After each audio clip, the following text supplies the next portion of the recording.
Bonjour à tous et bienvenue pour un nouvel épisode sur le thème de la très célèbre légende arthurienne.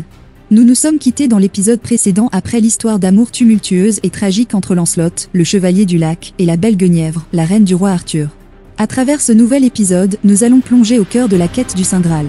Bien que l'existence réelle de ce calice n'a jamais pu être démontrée de manière concluante malgré les nombreuses expéditions médiévales pour mettre la main dessus, ce calice, ou cette coupe si vous préférez, fait partie d'une quête centrale dans la légende arthurienne. Installez-vous confortablement car nous allons commencer sans plus attendre. Dans ce royaume caché des yeux du monde ordinaire, ce lieu de vertu, où la noblesse n'était pas de simples mots, mais une réelle façon de vivre, un code d'honneur que se devaient de respecter tous les chevaliers ayant pris place à la table ronde. Ce royaume d'une majestuosité sans pareille, baigné d'une lumière éternelle et enveloppé de mystères insondables, connu sous le nom de Camelot, et dans lequel se tenait un roi juste dont le courage et la noblesse l'avaient élevé par son peuple au rang de symbole et de guide. Arthur, le nom de cet homme dont la sagesse et la bravoure étaient légendaires, a traversé le temps et les époques pour faire de lui une légende vivante.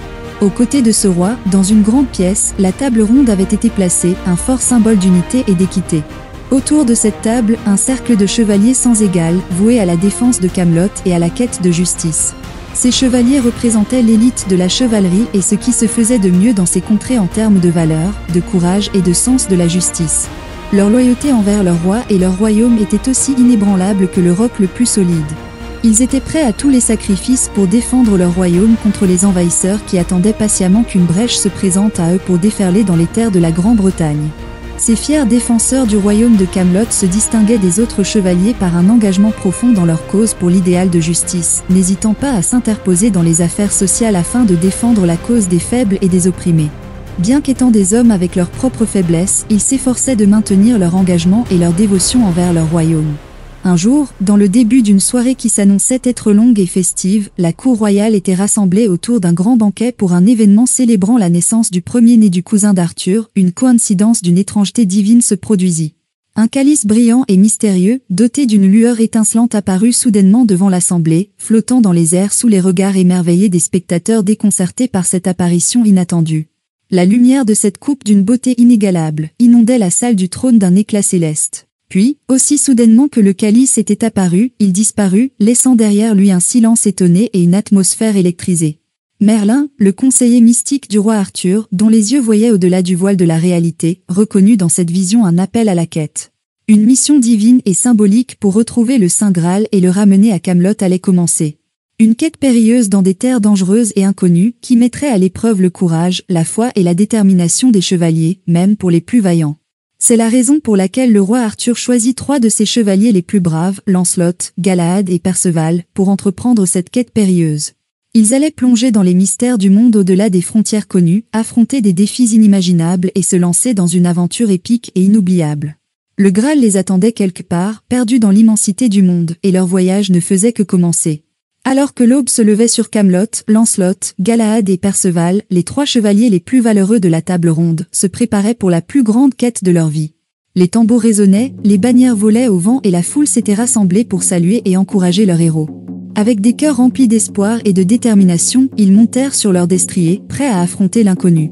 L'air était frais et vivifiant, empli de promesses alors qu'ils sortaient des portes massives de Camelot. Les applaudissements et les encouragements des habitants résonnaient dans leurs oreilles, mêlés aux battements rythmés de leur cœur. Les visages souriants et les regards admiratifs de la foule leur donnaient du courage, leur rappelant l'importance de leur mission. Ils chevauchèrent à travers les plaines vastes et verdoyantes, où les champs de blé ondulaient comme une mer d'or sous le vent. Ils traversèrent des forêts denses et mystérieuses, où les arbres séculaires murmuraient des secrets anciens et où les créatures enchantées observaient leur progression avec curiosité.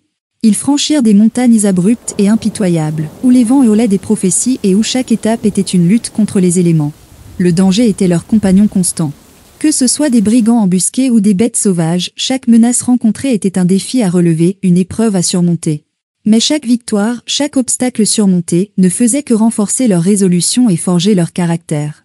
Ils savaient que la quête du Graal n'était pas une simple mission, mais une épreuve de leur courage, de leur foi et de leur détermination. Au fur et à mesure que la nuit enveloppait leur campement, l'atmosphère se teintait d'une ambiance chaleureuse et réconfortante. Les flammes dansantes du feu de camp projetaient des ombres mouvantes sur les visages fatigués mais déterminés de ces vaillants chevaliers. Le crépitement du feu se mêlait au murmure des conversations et aux rires joyeux qui résonnaient parmi eux. Ces moments précieux autour du feu de camp représentaient une pause bienvenue dans leur quête épique pour retrouver le Saint Graal. Les chevaliers partageaient leurs expériences et leurs réflexions sur les défis qu'ils avaient rencontrés et les obstacles qui se dressaient encore devant.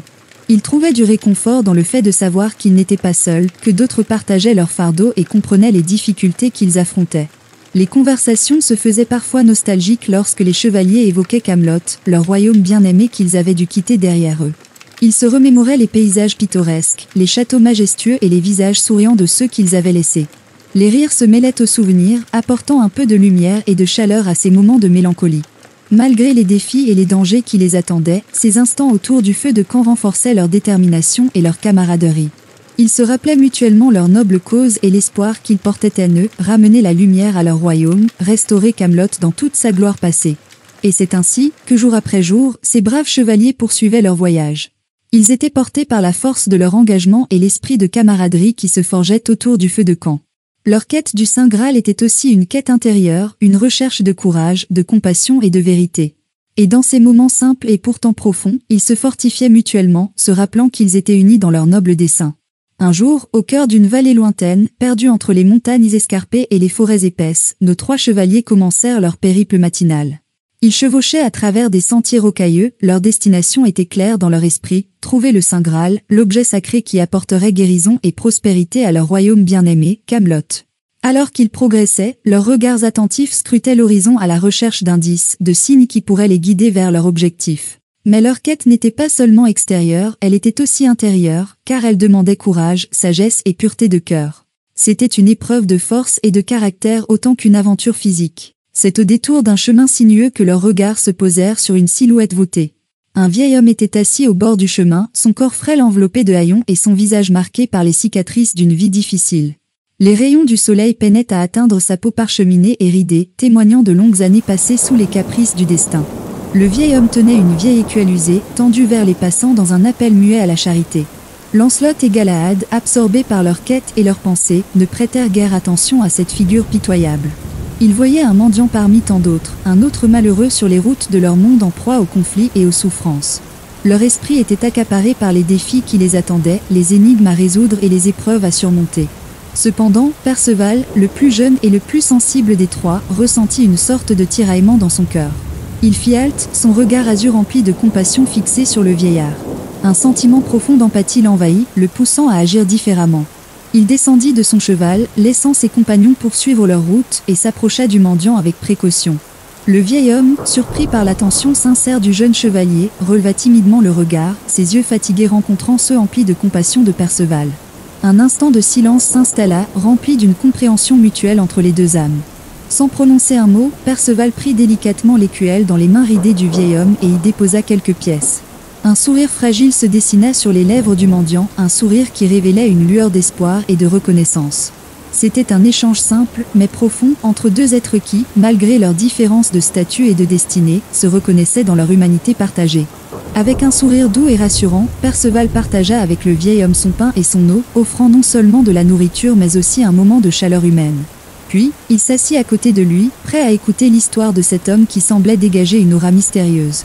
Et alors qu'il partageait ce modeste repas, le mendiant révéla sa véritable forme. Ses haillons devinrent une robe brillante, son visage marqué par le temps devint doux et serein, et ses yeux se mirent à briller d'une lumière céleste. Le vieil homme était en fait un ange, un messager divin envoyé pour guider les chevaliers dans leur quête. Lancelot et Galahad, qui s'étaient arrêtés pour contempler la scène au loin, étaient stupéfaits par cette transformation. Ils revinrent pour s'agenouiller devant l'ange, mais celui-ci les releva avec un sourire. Il se tourna vers Perceval, son regard empreint d'une sagesse ancienne et profonde. Le vieil homme posa sa main chaleureuse sur l'épaule du jeune chevalier, transmettant une énergie réconfortante et apaisante. « Je vois en toi la sensibilité d'un cœur pur, jeune Perceval, » commença-t-il d'une voix calme et résonnante. « Votre quête est bien plus qu'une simple recherche du Saint Graal. C'est un voyage intérieur, une épreuve pour tester votre caractère et votre cœur. Les épreuves que vous rencontrerez sur votre chemin seront des miroirs reflétant votre véritable nature. » Perceval écoutait attentivement, absorbant chaque mot prononcé par l'ange. Son regard brillait d'une nouvelle compréhension et d'un sens renouvelé de détermination. « L'étoile du Nord vous guidera, cher chevalier. Elle vous montrera le chemin vers votre destinée, mais n'oubliez pas que le véritable sens de votre quête réside dans la façon dont vous surmontez les épreuves qui se présentent à vous, » continua le vieil homme, sa voix empreinte de gravité et de sagesse. Ce sont vos actions et vos choix, même lorsque personne ne vous observe, qui révéleront votre véritable noblesse intérieure. Perceval sentait le poids des paroles du messager sur ses épaules, mais aussi un sentiment de gratitude et de bénédiction. Il comprenait maintenant que la quête du Graal était bien plus qu'une simple recherche d'un objet sacré. C'était une occasion de grandir davantage en tant qu'individu, de développer des qualités de compassion, de courage et de générosité. Les paroles du messager divin se gravèrent profondément dans la mémoire de Perceval, lui donnant une nouvelle orientation et une perspective élargie sur leur mission. Il savait désormais que leur voyage ne serait pas seulement jalonné d'épreuves et de dangers, mais aussi d'occasions de révéler leur véritable nature et de faire preuve de noblesse d'âme. Avec une gratitude sincère, Perceval s'inclina devant l'ange, il était reconnaissant pour la sagesse qu'il lui avait partagée. Puis, avec une lueur nouvelle dans les yeux, il repartit avec ses compagnons chevaliers, tous désormais prêts à poursuivre leur quête avec un cœur plus résolu et une compréhension plus profonde de l'importance des actes de bonté et de noblesse dans leur voyage vers le Saint Graal. Animés par les paroles de l'ange, les 3 chevaliers se remirent en selle, le cœur lourd mais résolu. Chaque nuit, sous le ciel étoilé, ils suivaient l'étoile la plus brillante du nord, comme l'avait conseillé l'ange. Les jours s'écoulaient et leur périple les conduisait à travers des plaines désertiques, des forêts profondes et des montagnes intimidantes.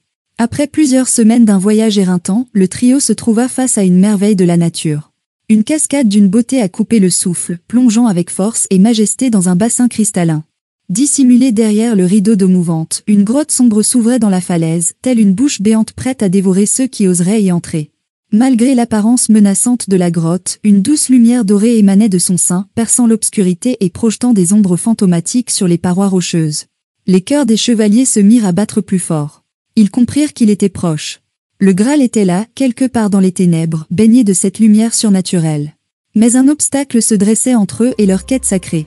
Un gigantesque dragon, gardien de la grotte, se révéla soudainement, ses yeux rouges luisant dans l'obscurité et sa voix grondante résonnant dans l'air. Les chevaliers se figèrent devant la bête féroce, le danger et la peur palpable. Mais ils étaient venus trop loin pour abandonner maintenant. Ils savaient qu'ils devaient affronter le dragon et gagner la faveur du Graal, quel qu'en soit le prix. Le temps de l'épreuve ultime était venu. Sans la moindre once d'hésitation, Lancelot, le chevalier au cœur vaillant, bondit vers le dragon, son épée brandissant un éclat féroce à la lueur des flammes crachées par la bête. Le bruit métallique de son armure résonnait dans la grotte, créant une symphonie guerrière. Chaque attaque qu'il portait était une démonstration de courage, chaque parade un testament de sa détermination inébranlable. Il se lançait avec une fougue indomptable, cherchant à terrasser le dragon et à ouvrir la voie vers le Graal. Pendant ce temps, Galahad, agile comme un faucon, contournait le monstre avec une grâce féline, esquivant les griffes acérées et la queue fouettante du dragon. Son corps était un balai mortel, ses mouvements fluides et précis. Son épée tranchante dansait autour de lui, cherchant une ouverture dans l'armure écailleuse de la bête. Chaque geste était empreint d'une stratégie calculée, chaque mouvement était un calcul de survie. Galahad était un maître dans l'art de l'esquive et de la riposte, cherchant à affaiblir le dragon et à lui porter un coup décisif. Pendant que Lancelot et Galahad se battaient farouchement contre la créature, Perceval, le plus contemplatif des 3, observait la scène avec une concentration intense. Son esprit brillait de sagesse et sa vision était fixée sur le Graal, dont l'éclat doré scintillait dans l'obscurité de la grotte. Il savait que leur quête ne se limitait pas à la victoire dans la bataille, mais qu'elle avait un objectif plus noble et sacré.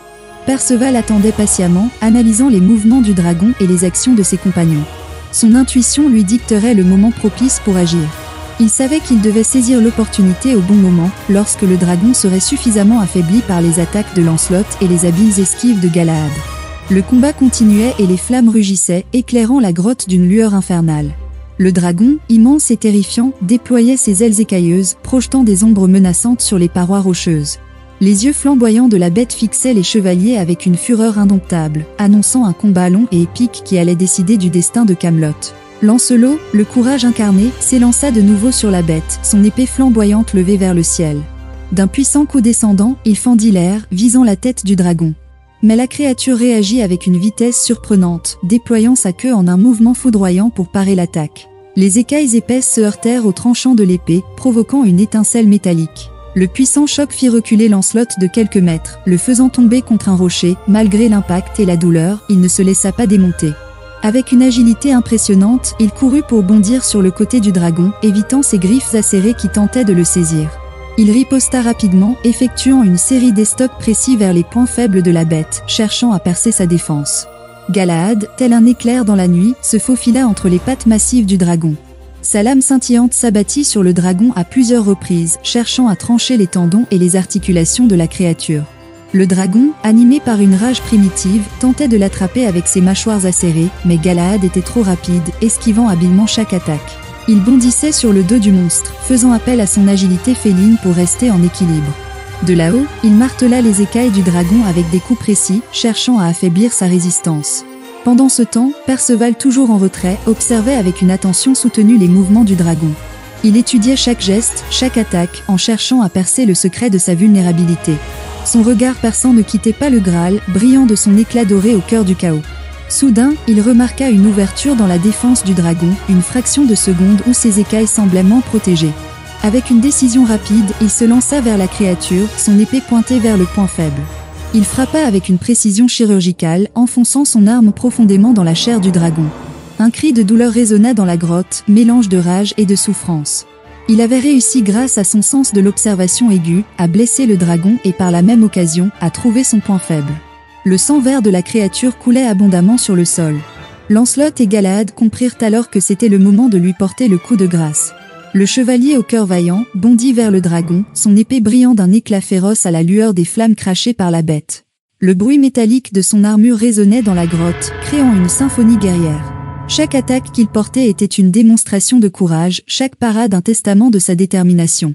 Galahad, agile comme un faucon, contournait le monstre avec une grâce féline, esquivant les griffes acérées et la queue fouettante du dragon. Son épée dansait autour de lui dans une chorégraphie mortelle, cherchant à toucher le point faible au cœur de l'armure écailleuse de la bête. Chaque mouvement qu'il faisait était un jeu de stratégie et un calcul de survie. Malgré sa blessure qui l'affaiblissait de plus en plus, la créature n'avait pas encore abandonné. Le terrifiant dragon semblait être prêt à combattre jusqu'à son dernier souffle pour protéger son refuge et le précieux objet qui s'y trouvait. Le combat restait intense et enragé, un mélange chaotique de flammes et d'acier, de rugissements et de cris. Les flammes du dragon faisaient danser des ombres monstrueuses sur les parois de la grotte, tandis que les épées des chevaliers brillaient comme des étoiles tombées du ciel. Le grondement du dragon faisait trembler le sol sous leurs pieds, ajoutant à l'aura de danger et de terreur.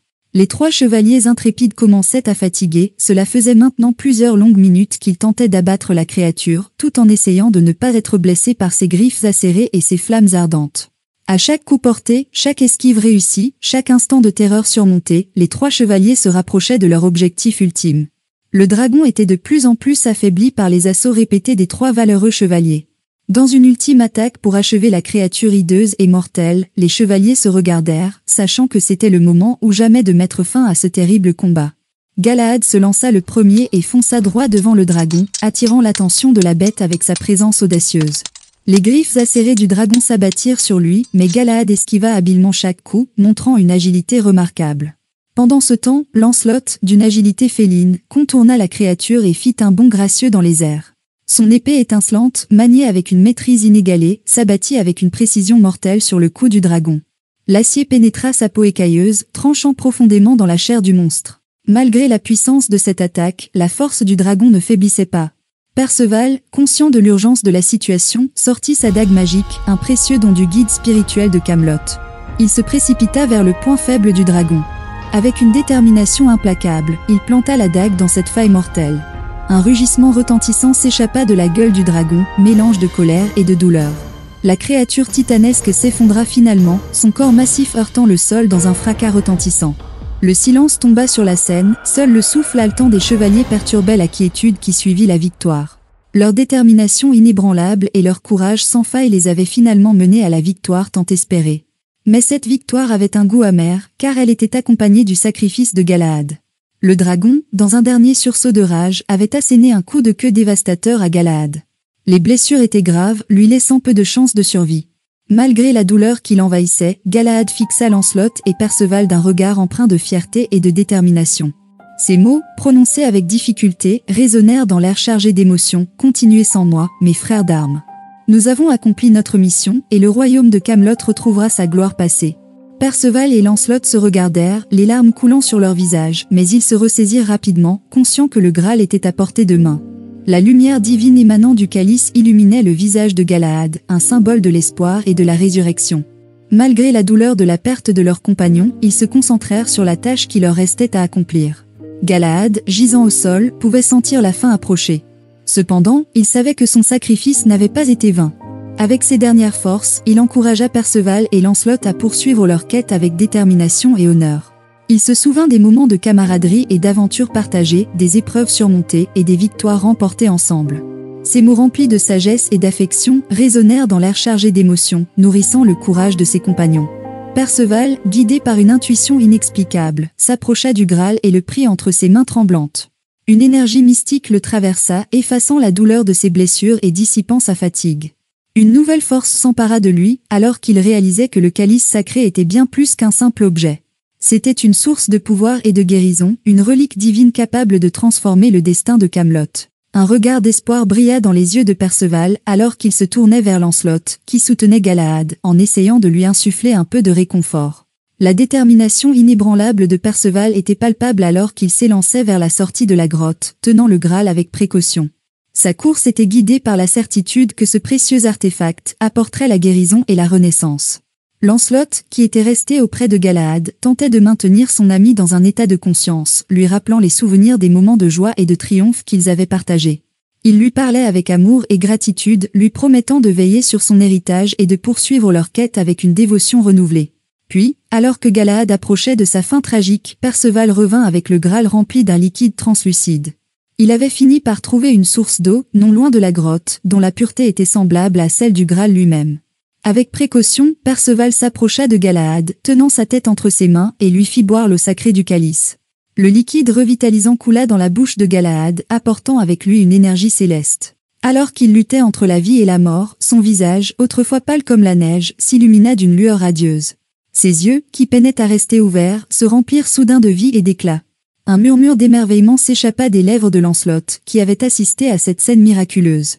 Il observait avec émotion l'effet transformatif de l'eau du Graal sur son cher ami. Les blessures de Galahad commencèrent à se refermer et sa respiration, auparavant faible et irrégulière, devint régulière et profonde. Galahad, dont la force vitale avait été ravivée, ouvrit les yeux avec une clarté renouvelée. Son visage rayonnait d'une sérénité paisible et d'une détermination renforcée.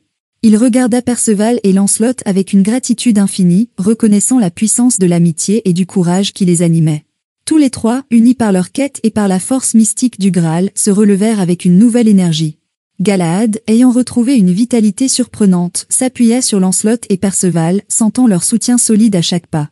Ensemble, ils quittèrent la grotte, se dirigeant vers la lumière éblouissante du jour qui les attendait. Leur mission n'était pas encore terminée, mais maintenant, ils étaient animés par une conviction encore plus profonde. Ils avaient connu la mort de près, mais grâce au miracle du Graal, ils étaient revenus à la vie, renforcés et déterminés à accomplir leur destinée. Le voyage de retour vers Camelot fut empreint d'une aura de triomphe et d'espoir.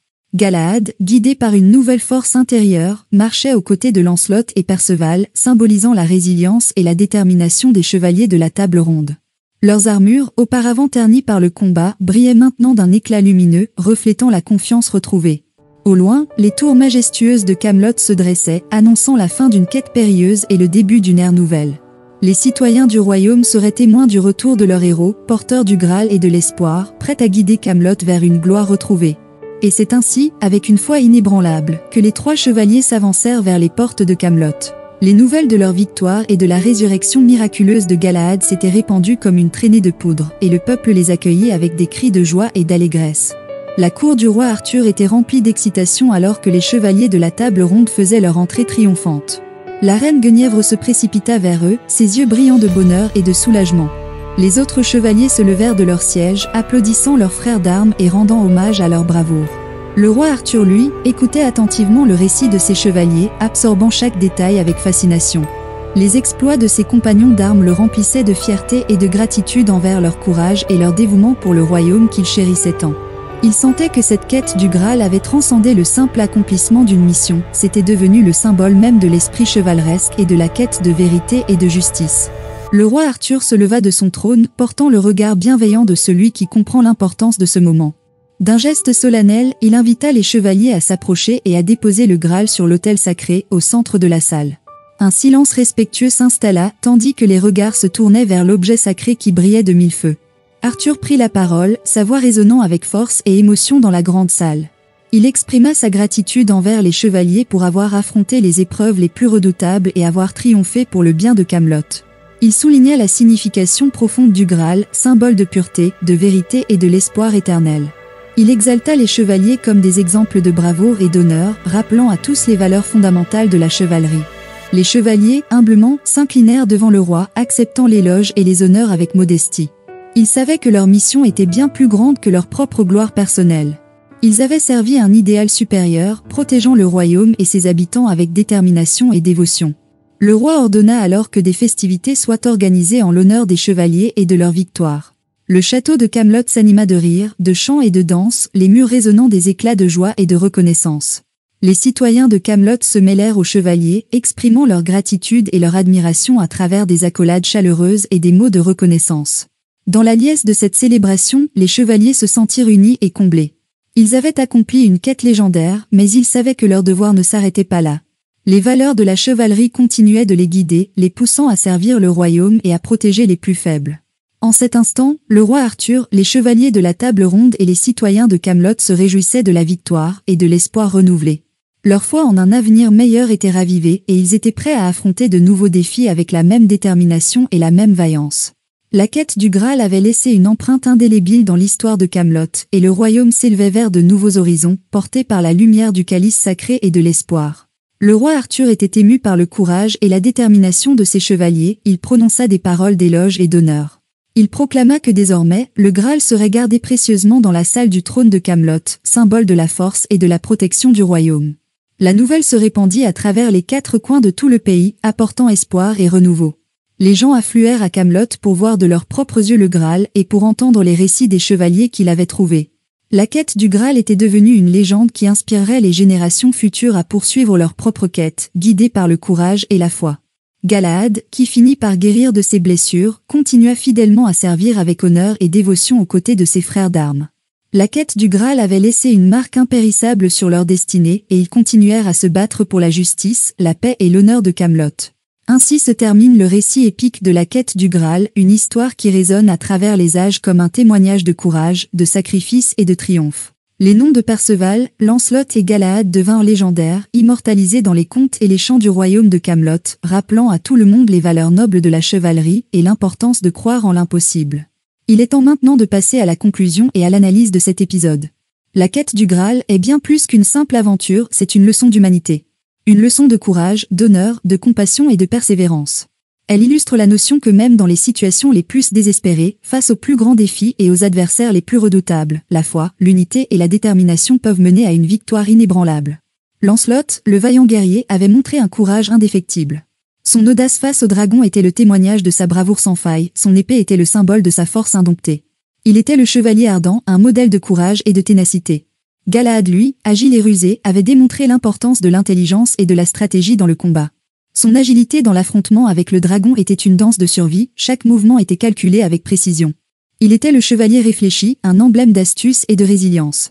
Perceval, quant à lui, le plus sage des 3, avait prouvé que la gentillesse et la compassion étaient des vertus tout aussi importantes que la bravoure. Sa rencontre avec l'ange déguisé en mendiant, son respect pour le Graal étaient des démonstrations de son grand cœur. Il était le chevalier au cœur pur, un symbole d'amour et de sagesse. Leur quête n'était pas seulement une victoire pour Camelot, mais une victoire pour l'humanité. Ils n'étaient pas simplement des héros pour leur courage au combat, mais aussi pour leur grand cœur et leur esprit indomptable. Leur histoire est devenue une légende, chantée et racontée à travers les âges. Leur modèle, qui est une inspiration éternelle pour l'héroïsme et l'honneur, a illuminé l'histoire de Camelot, tout comme le Graal a illuminé la table ronde. Ainsi se termine cet épisode du Graal et des 3 courageux chevaliers qui ont risqué leur vie pour le retrouver. Leur quête a laissé un héritage durable, une histoire qui continue à être racontée et célébrée, une source d'inspiration pour toutes les générations. En fin de compte, ils ont prouvé que la véritable force ne réside pas seulement dans l'épée, mais surtout dans le cœur. Dans le prochain épisode, les amis, nous découvrirons les origines de Merlin, son lien avec la magie et sa connexion profonde avec Camelot. Nous assisterons à ces rencontres avec les chevaliers de la table ronde, qui deviendront ses compagnons d'aventure dans leur quête perpétuelle de justice et d'équilibre. Les pouvoirs de Merlin seront mis à l'épreuve alors qu'ils affronteront de nouveaux ennemis redoutables, des forces maléfiques qui cherchent à plonger Camelot dans les ténèbres. Préparez-vous à vous laisser transporter dans un monde empreint de magie, de légendes et de destins entrelacés. Rejoignez-nous pour vivre aux côtés de Merlin et des chevaliers de la table ronde des aventures palpitantes, des moments de bravoure et des découvertes qui changeront à jamais le cours de leur destinée. Restez à l'écoute pour l'épisode suivant de cette épopée légendaire. La magie est sur le point de se déchaîner, les mystères d'antan seront dévoilés et de nouvelles aventures extraordinaires vous attendent. Préparez-vous à plonger dans l'univers envoûtant de Merlin l'Enchanteur et à être transporté dans une nouvelle ère de magie et de merveilles, et surtout, pensez à vous abonner et à mettre un pouce bleu, ça fait toujours plaisir.